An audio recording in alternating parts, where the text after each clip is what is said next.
යාළුවනේ ඉතින් කියන්න දෙයක් තියෙනවා.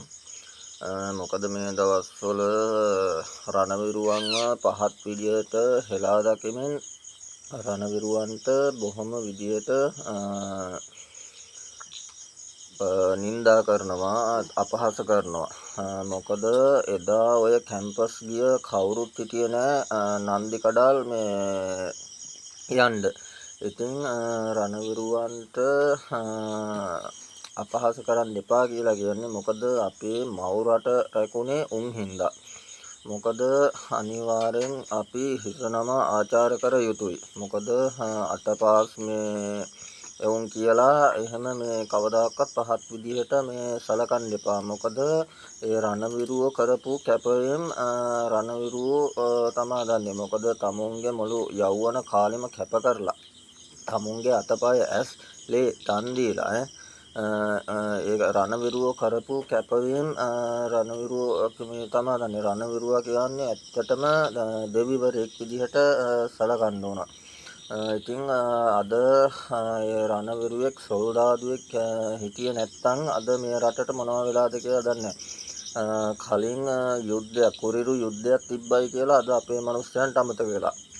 ඉතින් රණවිරුවන්ව පහත් විදිහට දාලා පහත් විදිහට පාංගලා එහෙම කතා කරන්න එපා. මොකද රණවිරුවෙක් හිටියේ නැත්නම් අද පාරකවත් බහැලා යන්න පුළුවන්ද කියලා ඔයගොල්ලෝ පොඩ්ඩක් කල්පනා කරලා බලන්න.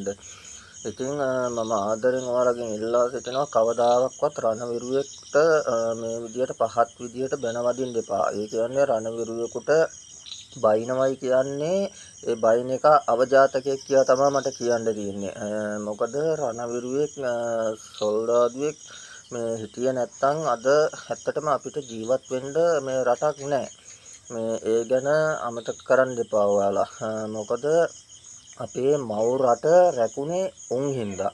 මොකද උන්ගේ අම්මා තාත්තා උන්ගේ ගේ දොර දරුවෝ සියලුම දේ අමතක කරලා තමයි මේ කැපවීම කරලා තියෙන්නේ. ඒක හින්දා මං ආදරෙන් ඔයාලගෙන් ඉල්ලලා සිටිනවා කවදාකවත් රණවිරුවෙක්ව මේ විදිහට පහත් තත්වයකට දාලා කතා කරන්න එපා. පහත් විදිහට මනින්න එපා.